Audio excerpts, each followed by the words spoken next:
Hey guys, welcome to Poor Man Mods. In this video, we're going to be doing some much needed maintenance to my ISF. It's got about 77,000 miles right now, and to my knowledge, it hasn't had much maintenance, at least no record of it. So we're going to be giving the ISF some love today.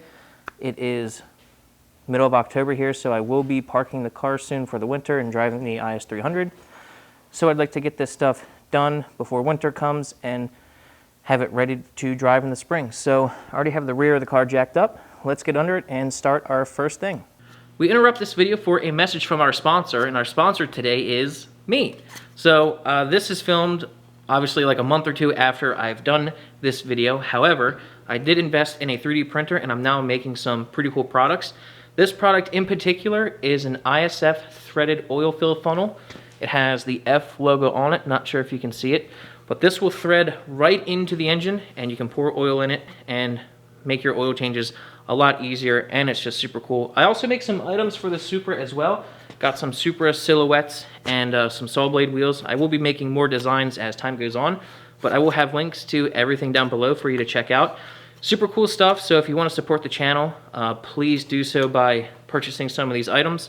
It will really help out the channel a lot because YouTube doesn't like me. So if you like me and you like this channel and videos, please support the channel. ISF funnels, Subaru FA20 funnels, and some other cool super stuff. So links down below. And yeah, back to your normally scheduled broadcast. All right, so like I said, this car has about 77,000 miles. I don't believe the differential fluid has ever been changed. This is an 08, so it's their open rear, but it's got like electronics to make it pretend it's a limited slip, but it's an open rear. We're gonna be doing the differential fluid. I got Redline 75/9 that we're gonna put in. The drain and fill plug are 10mm hex bolts, but whenever you do a differential or a transmission, you always want to make sure that you remove the fill before you remove the drain. The reason being is sometimes, for whatever reason, the fill plug might be stuck or completely seized, and you might not be able to get it off. And if that happens and everything's drained, then you can't fill it back up. So always make sure you can take off the fill first. And I believe Toyota says that the service interval for this is like 30,000. I think that's a little excessive. I don't think you really need 30,000 unless you're tracking the car. But we're at 77,000 now, and so it's definitely past due. Beautiful. So that cracked loose beautifully. Make sure we can crack the drain. Then you want to make sure the car is as level as possible. This car isn't perfectly level right now. It's not too bad, but I think it's okay. So now that we have both cracked loose, we'll go ahead and drain it. And this is a magnetic drain plug, so there should be some metal on it. We'll see how bad the fluid looks though. Oh yes. And I probably should have fully removed the fill, because now it's just splashing. It's not that bad. It's brown. Not terrible. It's not black or anything, but there is a lot of metal shavings on this. Smells delicious. And we'll let this drain out completely, come back in a couple minutes, and fill her up. Definitely a good thing we did this. That is all sludge and metal shavings in that napkin there. Now we can put it back in and it should do its job a whole lot better by protecting the diff. And we'll fill it up with some nice fluid. Got the drain plug nice and cleaned up. Diff's only dripping a little bit. We'll put it back in now.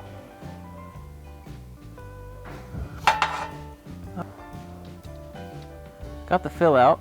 This part should actually be kind of fun.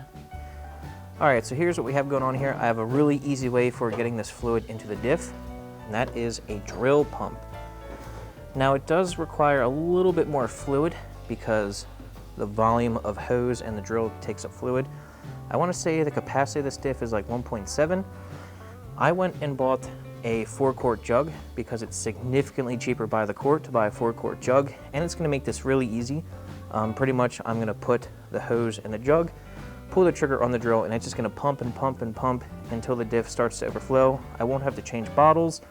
And when you have individual bottles, you lose, a little bit of fluid at the bottom, especially when doing this. So I highly recommend getting a 4-quart jug over individual bottles if you can. It's definitely cheaper in the long run, and this drill pump is going to make things a whole lot easier. I'll have links to both of these in the description down below to make your life a little easier. So let's get under the car, put this end in there.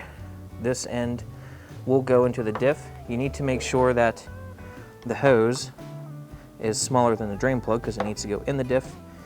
And yeah, we'll fill her up and it should be pretty easy. And I'm going to purge a little bit of fluid through this hose just to make sure that the whole system is clean. So I'm going to pump a little bit into my dump a little bit into my oil can.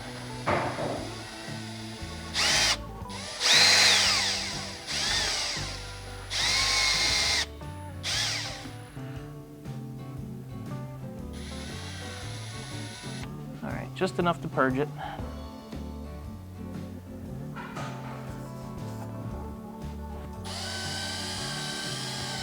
And we're just going to pump this until we see it dripping out.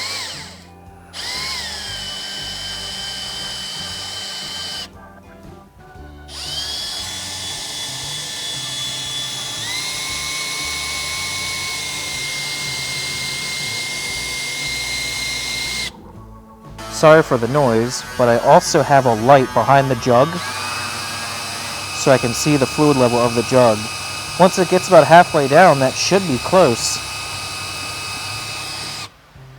And yep, there we go.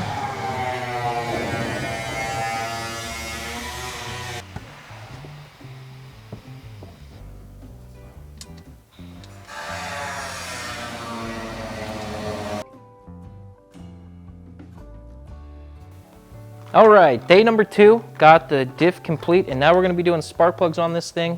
I want to say that Toyota says the spark plugs are 100,000 mile plugs. I'd like to do them a little sooner than that. I have the time to do it right now, at least I think I do. I'm at 77,000 miles, something like that, and I'm going to replace them. I'm going with the NGK ruthenium, Chinesium, ruthenium, I don't know. And that is the part number that I'm using. First thing to do on this car, just to get access to some of the plugs, gotta take off the strut bar and then the engine cover. The front 4 to 6 should be decently easy, but the ones in the back I think are more difficult. I wanna say the battery has to either move or come out. For the one on the back, we'll find out. This won't be a step-by-step, maybe just a general overview.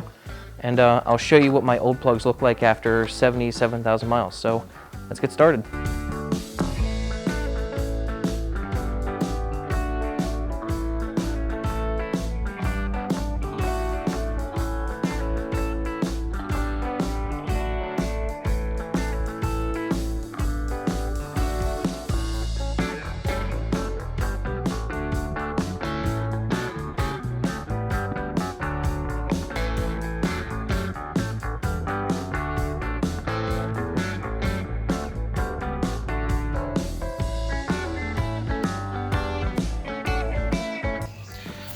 Alright, got all the plugs out.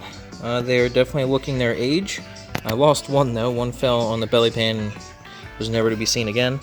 I mean, they don't look bad, but they definitely look their age. Got the new rutheniums or whatever they are in. I did not film this side at all, but I'll tell you guys what all you need to do this. You will need to take off your engine cover, your strut bar. On this side, you want to unbolt this little feller. Take that bolt off and that bolt off. You'll want to, you don't have to remove, but undo all the fasteners for this fuse box so it can move around. And remove your battery, and with a couple extensions and wobble extensions and a universal socket, you can get all of them done. It's not fun, but it's possible. And on this side, kind of the same story. You want to undo that part. You want to take off your strut bar if you have a strut bar. Unbolt that fuse box, relay box, whatever, so it can move around, but you don't have to remove it. Undo that bolt and the bolt down here that secures it. And yeah, that's really it. I undid the connector on the fuel pump just to give me some room. The one in the back was tricky. You will be fighting that, but what I found to work was just a universal socket on a 3-inch extension, I believe, and then a ratchet, and slow and steady you can get at it. It's very tight, It's not easy, but it's not impossible, and it's also not fun. So now I got all my plugs replaced, and she should be running pretty good, and God, that is ugly. All right. Hey guys, welcome back to Poor Man. We're not starting a new episode. Oh, hey guys, so we're still on the same episode, which is not going to get many views, but it's okay. Love you. Anyway. For sale, one ex-girlfriend. Got the spark plugs finished. That was about a 3-hour miserable job. Not fun. Hopefully last time I ever have to do it. But now we're going to be doing an oil change, and this oil change, I don't think I need to show you how to do an oil change on this car, but I'm going to be changing something on the car which you might find interesting, and maybe you might even want it. I've got this little guy. This is called a Fumoto valve. Now, originally I didn't trust these, but this is going to be replacing the drain plug with a valve. And at first, I didn't like that idea. I thought it was pretty sketchy, but this thing seems pretty promising. It's got a lot of good reviews. I will link to it in the description down below if you want one, but I'll show you how it works. What this does, this replaces the oil drain plug, and it is a valve, and they do add security features to it to make sure it's not going to open up and leak on you. It actually is really nice. So this little black piece is a lock. So to open it, you have to pull this black piece off, and then you have to lift up on this spring-loaded lever and then open it, and there's some resistance there. So it's not the easiest thing in the world to open. It's not just going to vibrate open on you. But now, in the future, when you go to drain your oil, you just pull this off, pull the lever, and it will drain. You can put a hose on the end of here and take it right to your pan. It should make oil changes a lot easier and cleaner. And I'm going to be looking forward to it. And one other thing that I have that I recommend for pretty much any car that has this style oil filter is get yourself a metal oil filter wrench made for this car. If you try vice grips, pliers, channel locks, you're not going to have a good time. Tony and I ran into that problem with a Prius before. I'll have a link for this as well, but this is also a lifesaver and just makes it so much easier. So I'm going to get this oil changed. I don't have a particular brand of oil that I'm crazy for. I just have Castrol right now, but it doesn't matter. I'm going to get this oil changed, and yeah, that should be it for this video. Is that what you put on my car? Didn't you say that you were going to... On your car, I just put a magnetic bolt. Is that going to come out? Yes. Is it really? Yeah. When you take it off. So like I said, I didn't show you how to do the oil change. I don't think I need to show you that, but I did use these ramps. If you want to look at these ramps, my brother made these. They're simple. They're just made out of 2x6s, and they're screwed together. They usually work pretty good for most cars, but I actually needed Tony's help with this because I'm a little large, and I couldn't fit all the way underneath the car with these ramps. I usually use the lift. Thought I would try these ramps today, but didn't work out that well, so Tony saved my butt on that. Got my 10 quarts of oil. One thing I want to show you is how we got the oil in these jugs. I have this cool thing called the Funnel Buddy. I think I did a video on it a couple years ago. So this funnel is what I use to pour the oil into the car with, and then when I'm done, I will use that funnel, put it in the jug, pour the oil in it. But then, when you're done, you have a really dirty funnel that's dripping oil, and what I did, screwed a bottle to the wall and have a piece of wire securing the funnel, so it will naturally clean itself just by draining into the bottle, and you can see how much it catches. So it makes oil changes really easy and clean. So it's a self-cleaning funnel. You just put it up on the wall, and you're good to go. So now the ISF has new diff fluid, new spark plugs, and oil.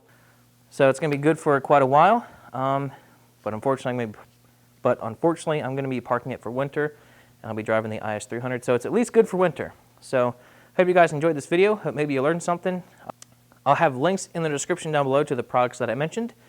And yeah, I'll see you guys next time. Thanks.